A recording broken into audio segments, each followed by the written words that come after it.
Hello students, अगोदरच्या लेक्चरमध्ये आपण फ्लेमिंगचा लेफ्ट हँड रूल पर्यंत पोहोचलो होतो. बरोबर, फ्लेमिंगचा जो डाव्या हाताचा नियम आहे तिथपर्यंत आपण आधीच्या लेक्चरमध्ये पोहोचलो होतो. आज आपल्याला याचे काही ऍप्लिकेशन्स किंवा हा रूल आपल्याला आज अप्लाय करून बघायचा आहे. ठीक आहे, तर फ्लेमिंगचा लेफ्ट हँड रूल आपल्याला काय सांगतो, अगोदरचा लेक्चर जर ज्यांनी बघितलं नसेल त्यांच्यासाठी आपण एक फास्ट फॉरवर्ड मध्ये शिकून घेऊ की फ्लेमिंगची आपण ती ऍक्टिव्हिटी कंडक्ट केली होती.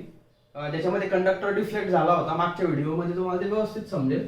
तर आपण फायनली कुठपर्यंत पोहोचलो होतो की जर मिडल जे फिंगर आहे, जर मधलं बोट आपलं जर direction of current, middle finger जर डायरेक्शन ऑफ करंट दाखवणार असेल आणि मॅग्नेटिक फील्ड जे आहे ही इंडेक्स फिंगर जर दाखवत असेल, बरोबर, आपलं जे इंडेक्स फिंगर आहे ती डायरेक्शन ऑफ मॅग्नेटिक फील्ड दाखवणार असेल, तर मग आपण याच्यामध्ये काय कन्क्लुजन काय केलं होतं, तर फोर्स, त्या कंडक्टरवर फोर्स कसा अपवर्ड डायरेक्शनला, किंवा तो कंडक्टर जो आहे त्याच्यामधनं करंट आपण पास केला होता तो कोणत्या डायरेक्शनला मूव्ह होणार, तर वरच्या डायरेक्शनला मूव्ह होणार. म्हणजे काय, फ्लेमिंगचा लेफ्ट हँड रूल कशासाठी वापरायचा आहे आपल्याला, तर कंडक्टरच्या हालचाल करण्यासाठी त्याची डायरेक्शन कोणत्या साईडला होणार हे आपण कोणत्या दोन गोष्टीवरनं सांगणार, तर डायरेक्शन ऑफ करंट आणि मॅग्नेटिक फील्ड, या दोन गोष्टी. आणि याच्यामध्ये सांगण्यासारखी अजून एक महत्वाची गोष्ट काय, तर या तिन्ही गोष्टी एकमेकांना परपेंडिक्युलर असणं महत्वाचं आहे. तेव्हा कंडक्टरची डायरेक्शन किंवा कंडक्टरची हालचाल, जो फोर्स आहे कंडक्टरवर, तेव्हाच तो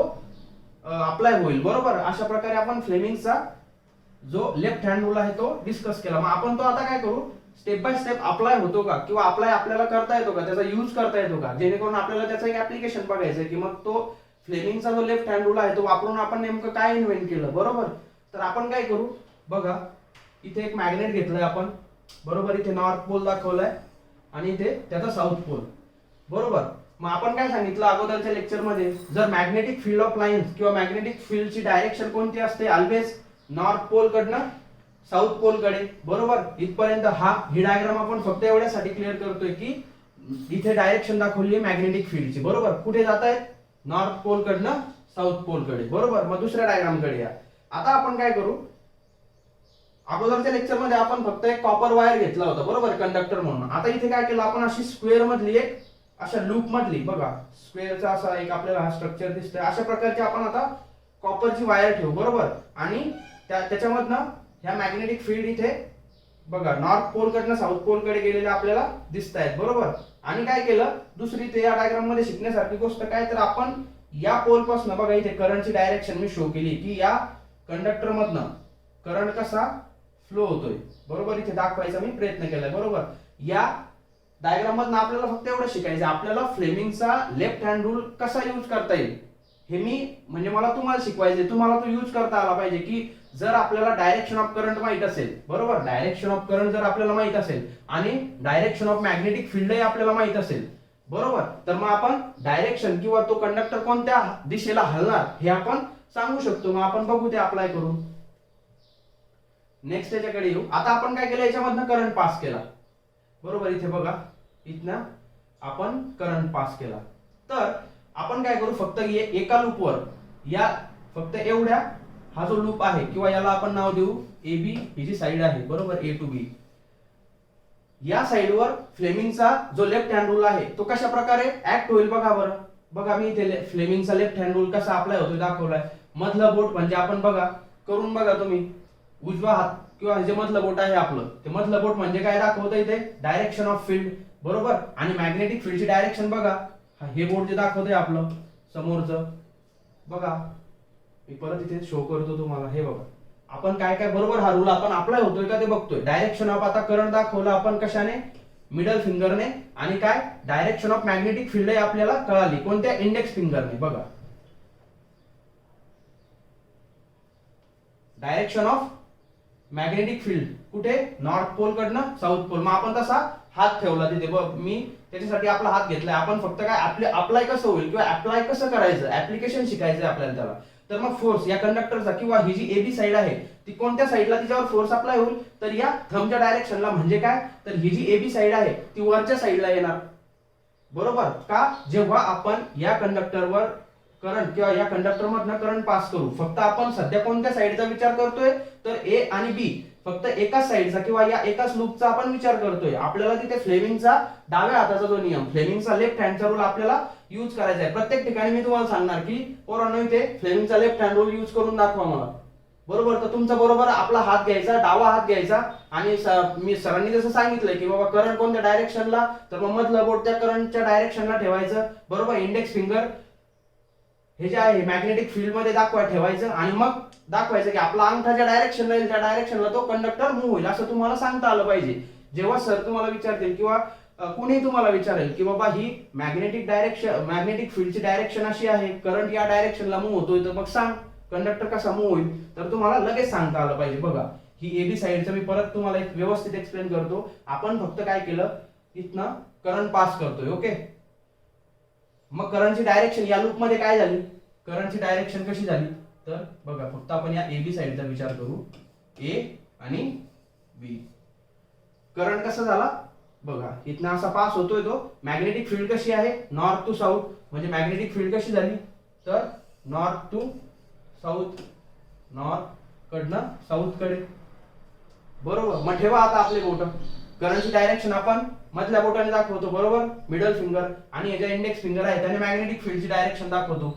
बरोबर, आपल्याला आपला अंगठा कळेल कसा, तर कंडक्टर हा वरच्या साईडला, म्हणजे कॉपर वायर जी आहे ती वरच्या साईडला हलायला पाहिजे. म्हणजे आपल्याला ही साईड क्लिअर झाली की ही साईड कोणत्या साईड, म्हणजे कोणत्या दिशेला जाणार, तर वरच्या दिशेला जाणार. बरोबर, इथपर्यंत आता आपण आलो. आपण आता काय शिकतोय, फ्लेमिंगचा जो डाव्या हाताचा नियम खूप महत्वाचा आहे.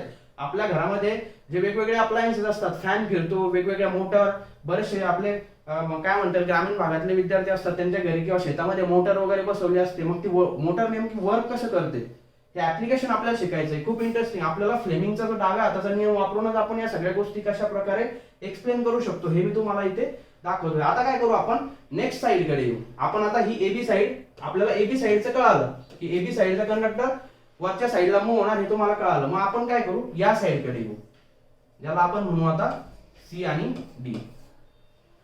सी आणि डी चा बघा, करंटची डायरेक्शन कुठे, बघा करंटची डायरेक्शन या दिशेला होती. बघा हे आय म्हणून मी ते दाखवलंय, करंट या दिशेला वाहतोय. बरोबर, मग बरोबर लगेच आपण मधलं बोट त्या डायरेक्शनला ठेवलं.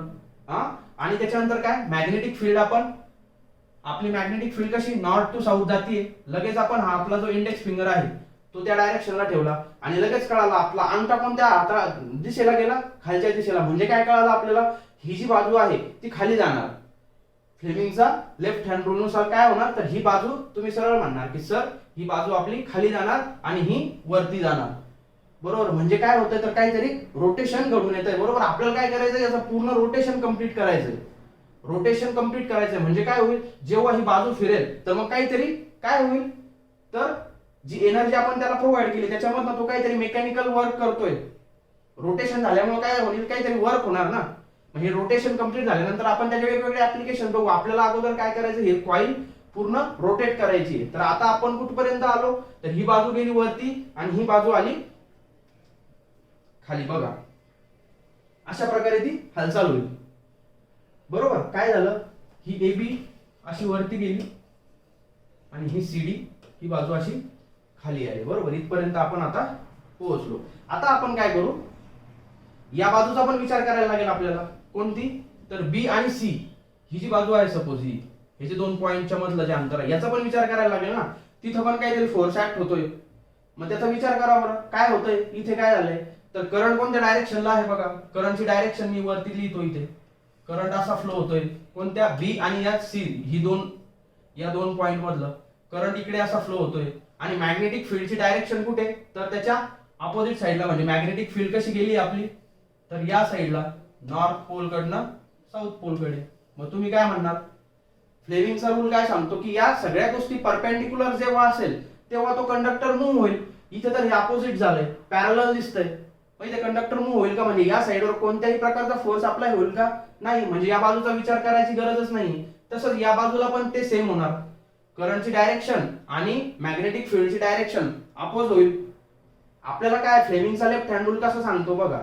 परत एकदा आपण त्या स्लाइडवर येऊ. फ्लेमिंगचा कंडक्टरची हालचाल होण्यासाठी काय, त्या सगळ्या गोष्टी परपेंडिक्युलर असणं महत्वाचं आहे. एकमेकांना परपेंडिक्युलर जेव्हा असतील तेव्हा तो कंडक्टर हालचाल करेल. इथं काय होतंय, त्या पॅरलल येत आहेत. इथे काय होतंय बघा,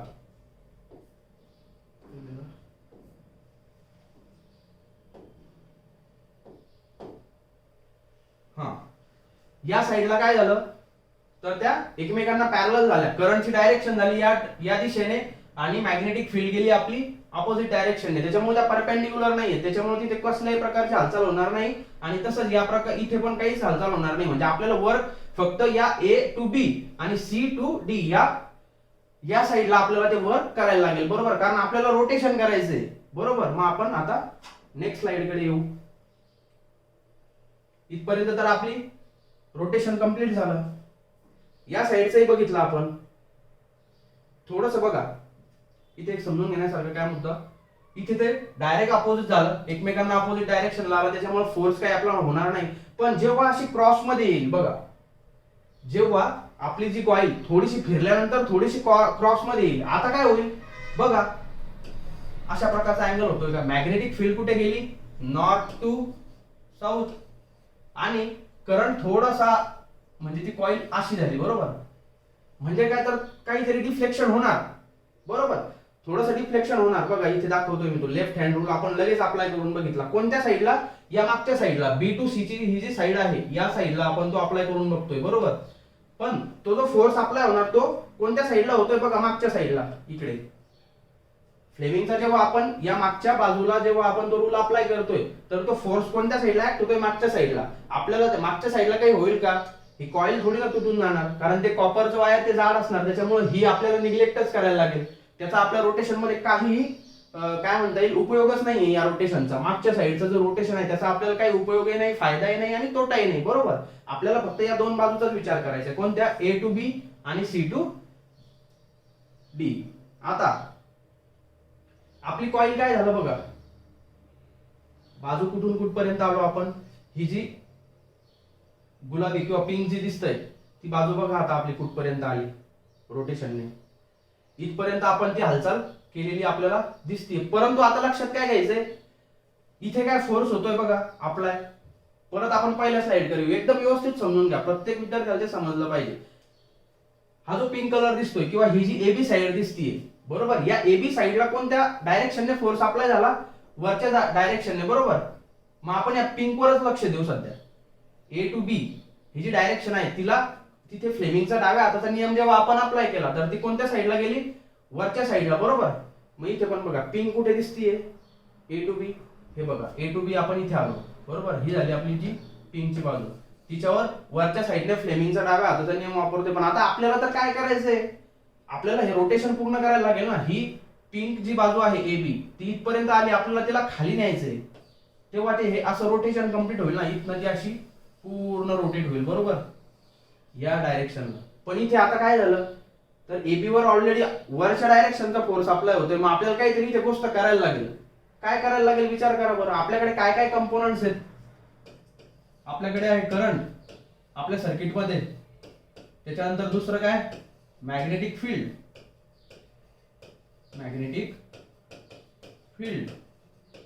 आणि तिसरा कंपोनंट काय, कंडक्टर. आता या गोष्टीवर विचार करा की आपण असं काय गोष्ट करू शकतो. इथे काय झालंय, AB वर आपण बघत आलो, स्टार्टिंग पासून बघत आलो की AB ही जी साईड आहे फ्लेमिंगच्या डाव्या हाताच्या नियमानुसार ती साईड वरच्या साईडला, वरच्या बाजूला तिच्यावर फोर्स अप्लाय होणार होता, बरोबर. मग ठीक आहे, वरच्या साईडला तर होणारच ना, वरच्या साईडला होतोय तर इथे बघा AB ही जी साईड इथे आली तिच्यावर वरच्या साईडने फोर्स ऍक्ट होतोय. पण आता आपल्याला इथे गरज काय, तर हिच्यावर खालच्या डायरेक्शनला फोर्स अप्लाय होणं महत्वाचं आहे ना. तेव्हा ही बाजू आता खाली येईल ना अशी, कारण आपल्याला तिला इथनं फिरवत या डायरेक्शनला न्यायचं, तेव्हा ते एक रोटेशन कंप्लीट होईल.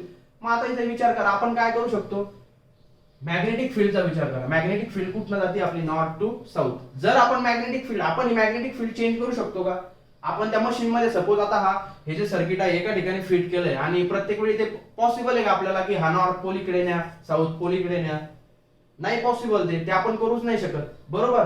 कंडक्टर मध्ये आपण काही चेंज नाही करू शकत. पूर्ण सर्किट रेडी झाल्यानंतर त्या कंडक्टर मध्ये काय चेंज करणार आपण.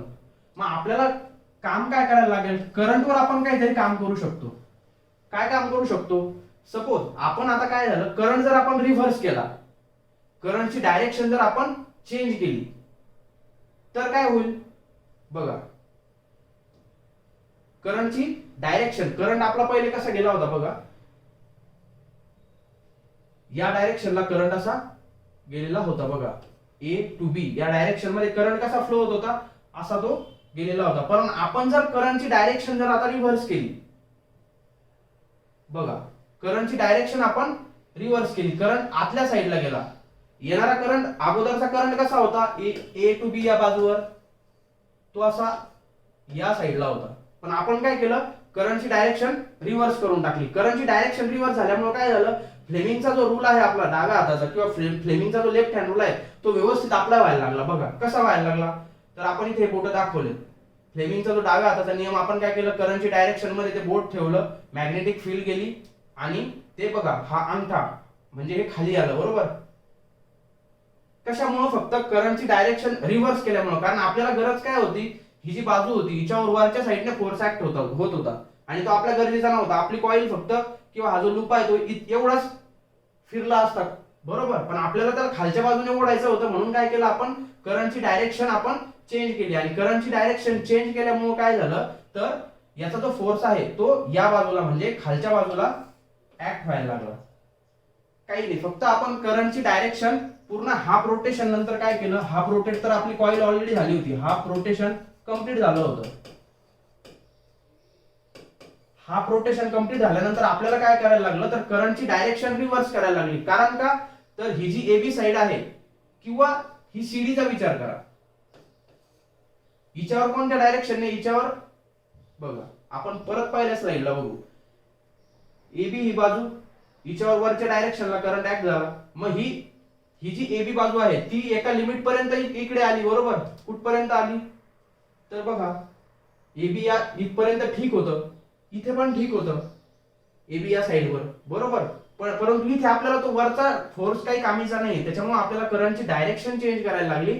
आणि जेव्हा आपण करंटची डायरेक्शन चेंज केली तेव्हा फ्लेमिंगच्या नियमानुसार ती कॉईल आता खाली रोटेट होणार. का, तर याच्यावर फ्लेमिंगचा जेव्हा आपण करंटची डायरेक्शन या लूप मधनं रिव्हर्स करू, बरोबर, तेव्हा काय झालं, तर याचा फ्लेमिंगचा जो डाव्या हाताचा नियम आहे तो बरोबर योग्य दिशेने कार्य करायला लागला. आणि मग काय झालं, तर याचं पूर्ण रोटेशन कंप्लीट होईल, बरोबर. अशा प्रकारे आपण काय केलं की एका कॉइलचं एक पूर्ण रोटेशन आपण कंप्लीट कसं होतं, तर काही नाही, फक्त आपल्याला काय सांगायचं की हाफ रोटेशन नंतर करंट आपल्याला त्याच्यामध्ये रिव्हर्स करायला लागेल, तेव्हा ते व्यवस्थित कार्य करेल. थोडंसं कॉम्प्लिकेटेड आहे, पण व्यवस्थित जर समजून घेतलं स्टेप बाय स्टेप तर काही एवढं अवघड नाहीये. फक्त आपल्याला फ्लेमिंगच्या डाव्या हाताच्या नियमाचे ऍप्लिकेशन करून आपल्याला तो जो लूप आहे तो एका रोटेशन मध्ये फिरवायचा आहे. आणि तो रोटेशन मध्ये फिरला म्हणजे आपल्याला काहीतरी गोष्टी घडणार. काय घडणार, तर बघा समोरच्या याच्यामध्ये बघू आपण, इलेक्ट्रिक मोटर आपल्या घरामधल्या ज्या मोटर असतात बघा, या मोटर मग कोणत्या प्रिन्सिपलवर काम करतात, तर तो जो आता आपण जो रोटेशन शिकलो,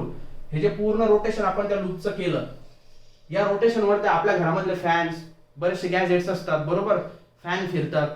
आपण शेतामध्ये वेगवेगळ्या मोटरीचा वापर करतो, तर या मोटरी हे ऍक्सल फिरतं कशामुळं, तर ते आतमध्ये अर्धा रोटेशन झाला की करंट रिव्हर्स करायचं, मग ते पूर्ण रोटेशन होणार. अर्धा रोटेशन झाला की करंट रिव्हर्स करायचं, मग ते पूर्ण रोटेट होणार, बरोबर. अशा प्रकारे करंटचं जे डायरेक्शन रिव्हर्स करून आपण त्या कॉइलचं पूर्ण प्रकारे रोटेशन कंप्लीट केलं, बरोबर. आणि त्याचे मग आपण ऍप्लिकेशन सुरू केले की आपल्या लाईफ मध्ये मग त्याचा यूज करायला आपण सुरुवात केली. मग आपण इलेक्ट्रिक मोटरचं इन्व्हेन्शन केलं, अशा प्रकारच्या मोटर्स आपण यूज केल्या. अशा प्रकारचे एक कन्स्ट्रक्शन अँड वर्किंग आपल्या बुक मध्ये त्यांनी अशा प्रकारचं एक सर्किट ते दाखवलंय. बघा आपण आता शिकतच आहोत, नॉर्थ पोल आणि साऊथ पोल, यांनी पोल थोडेसे चेंज केले, त्याच्यामुळे डायरेक्शन पण उलटी होईल. बघा नॉर्थ पोल कडनं आपली मॅग्नेटिक फील्ड कुठे जाणार, नॉर्थ पोल कडनं साऊथ पोल कडे. अशा प्रकारे हे ए बी, बी सी आणि सी डी अशा प्रकारे आपण हे लूप, याच्यामध्ये स्प्लिट रिंग्सचा वापर करतात. हे कन्स्ट्रक्शन आणि वर्किंग तुम्ही व्यवस्थित वाचून घ्या, तुम्हाला एक गोष्ट कळेल की ही कॉईल आता पूर्ण रोटेशन कसं कंप्लीट करते. बघा ही ए to be he G side आहे, इथं आल्यानंतर काय करायला लागेल आपल्याला या बाजूला, तर तिचं करंटची जी डायरेक्शन आहे ती रिव्हर्स करायला लागेल. आणि रिव्हर्स केल्यामुळे काय होईल, तिचं पूर्ण रोटेशन कंप्लीट होईल, बरोबर. मग याच्यामध्ये काय काय वापरतो आपण, कार्बन ब्रशेस. कार्बन ब्रशेस कशासाठी वापरतो, हे रोटेट होतात का नाही. आपण एक काम करू, आपण एका ऍक्टिव्हिटी मधनं ते सगळं जे आपण आतापर्यंत शिकलो ते व्यवस्थित समजून घेऊ, बरोबर. हे बघा अशा प्रकारे ते वर्क करतं. बघा ती कॉईल कशी फिरतीये, याच्यामधले वेगवेगळे कंपोनंट स्टडी करणं महत्वाचे आहे आपल्याला.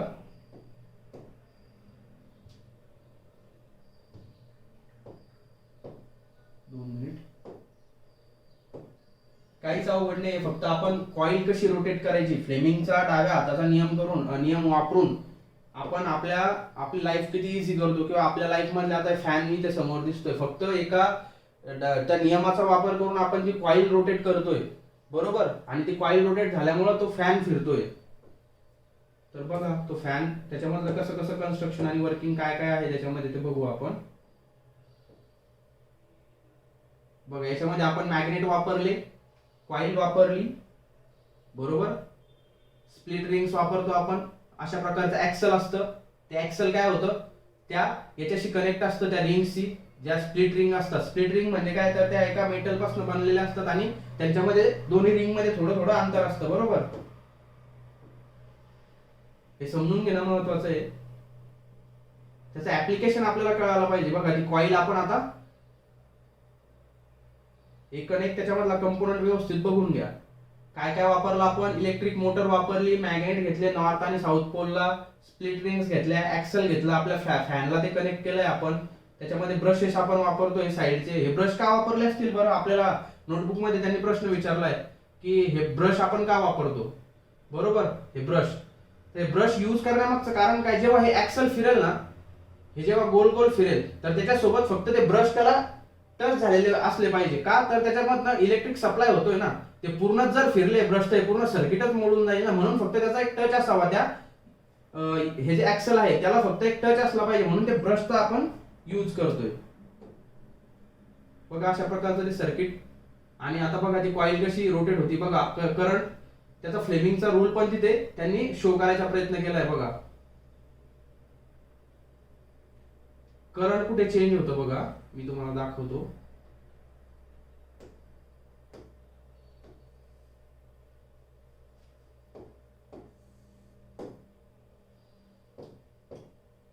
खूप सिंपल प्रोसिजर आहे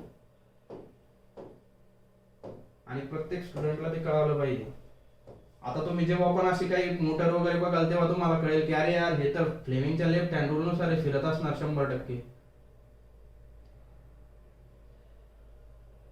बघा फ्लेमिंगचा नियम कसा यूज होतोय तिथे बघा, लक्ष द्या व्यवस्थित, या साईडकडे लक्ष द्या. बघा आता काय झालं इथे, या कंडक्टरची हालचाल वरच्या दिशेला, आपण मी म्हटलं तुम्हाला की कंडक्टर जो आहे त्याच्यावर फोर्स वरच्या डायरेक्शनने अप्लाय होतोय, पण लगेच तो खालच्या डायरेक्शनला, हे बघा इथे काय झालं, करंटची डायरेक्शन चेंज केल्यामुळे तो जो फोर्स आहे तो खालच्या डायरेक्शनला अप्लाय व्हायला लागला. काय केलं आपण तिथे, करंटची डायरेक्शन रिव्हर्स करायला लागली. नाहीतर काय झालं असतं, वरच्या दिशेने जर तो राहिला असता, हा जो फोर्स आहे तो वरच्या दिशेने जर राहिला असता तर तो कंडक्टर पूर्ण रोटेशन कंप्लीट करू शकला असता का. हा जो फोर्स किंवा ही जी बाजू तुम्हाला इथे दिसतीये बरोबर ए बी, हिच्यावर हा फोर्स वरच्या दिशेने बरोबर. आता जर वरच्या दिशेने त्याला ओढल्या जाते तर ते इकडे कशाला येईल, पूर्ण रोटेट कशाला होईल. म्हणून काय झालं, लगेच आपण करंट रिव्हर्स केलं आणि तो फोर्स लगेच तुम्हाला खालच्या दिशेने बघा आला खाली. हे बघा हा पॉइंट समजणं महत्वाचं आहे की आपण करंट रिव्हर्स करतोय तिथे, का तर त्याचा तो फोर्स वरच्या साईडनं नाही पाहिजे. आपल्याला वरच्या साईड पर्यंत कुठपर्यंत काम होतं, तर इथे वरती जाईपर्यंत वरच्या साईडने फोर्स ठीक होता. पण आता तो वरच्या साईडचा फोर्स आपल्या काही कामीचा नाही, आपल्याला त्याला खालच्या साईडला फोर्स अप्लाय करायला लागणार बरोबर. म्हणून आपण काय केलं, करंट रिव्हर्स केलं आणि लगेच त्याचं रोटेशन अशा प्रकारे कंप्लीट केलं बरोबर. मग हे वेगवेगळे कंपोनंट स्टडी करणं महत्वाचं आहे. याच्यामधलं पूर्ण कन्स्ट्रक्शन आणि वर्किंग तुम्ही आता बुक मध्ये वाचू शकता, तुम्हाला कुठेच अडचण नाही येणार त्या गोष्टीची.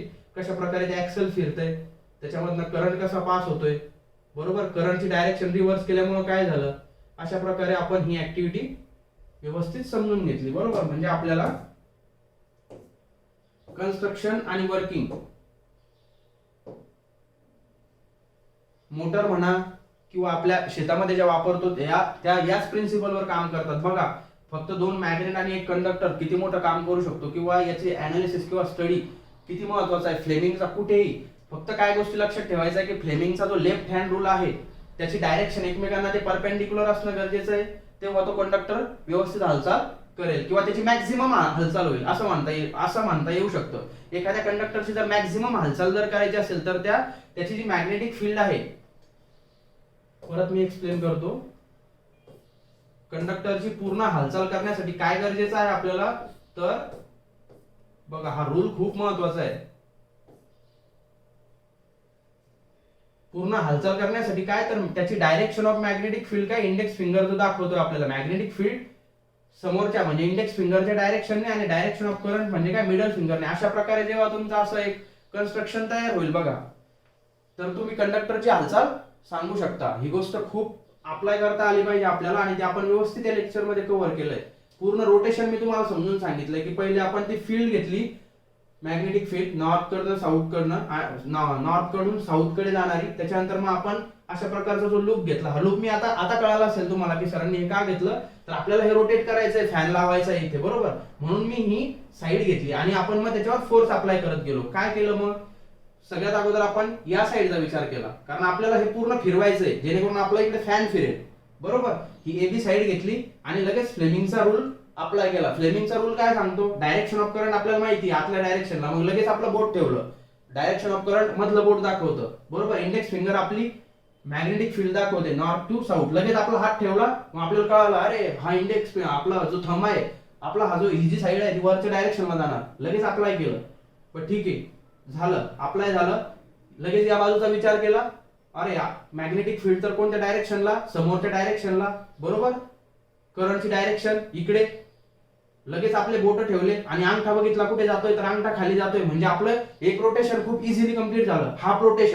हाफ रोटेशनला आपल्याला करंट रिव्हर्स करायची पण गरज नाही पडली, बरोबर. डायरेक्ट करंट पास केला आणि लगेच ती कॉईल फिरणार. परंतु हाफ रोटेशन झाल्यानंतर आपल्याला थोडस लॉजिक लावायची गरज आहे, कारण काय झालं, या साईडवर आपला वरच्या साईडने फोर्स अप्लाय होत होता. म्हणून काय केलं आपण, त्या ऍक्टिव्हिटी मध्ये तुम्ही बघितलं असेल, हा जो वरच्या साईडचा एरो आहे तो लगेच खालच्या साईडला येतोय, का, करंट रिव्हर्स केला हाफ रोटेशन नंतर. मग हा एरो जेव्हा खालच्या साईडला आला, हा या साईडला जेव्हा आला, तेव्हा ही बाजू मग आता खाली ओढल्या जाईल आणि ते रोटेशन लगेच कंप्लीट होईल.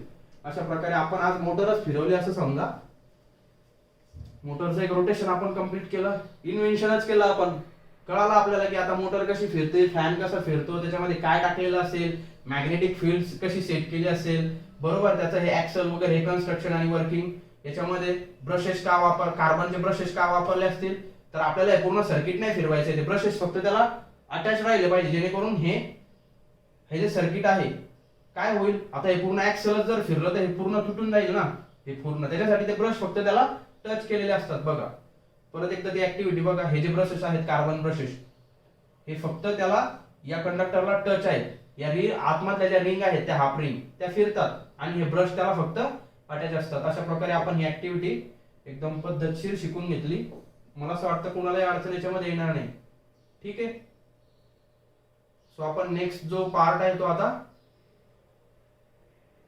नेक्स्ट त्याच्यामध्ये नेक्स्ट सेशन मध्ये कंडक्ट करू. मी परत एकदा ऍक्टिव्हिटी दाखवतोय, ऍक्टिव्हिटी समजून हे बघा. मी परत इथे का फोकस करतोय, इथला या बाजूवरचा फोर्स वरच्या डायरेक्शनला अप्लाय होतोय, तर ते रोटेशन कंप्लीट होणार नाही. वरच्या साईडला फोर्स म्हणजे ही जी बाजू आहे ती वरती ओढल्या जाईल, ती वरती नाही ओढायची आपल्याला, तर ती खाली न्यायची, बरोबर, अशी इथनं. तर ती खाली नेण्यासाठी काय करायला लागतं, तर तिचं डायरेक्शन ऑफ करंट जे आहे ते चेंज करायला लागतं. अशा प्रकारे आपण हे सर्किट शिकलो. आय होप तुम्हाला सगळं व्यवस्थित समजलं असेल. जर काही प्रॉब्लेम असेल तर कमेंट मध्ये किंवा याच्यामध्ये तुम्ही सांगू शकता. Okay, thank you.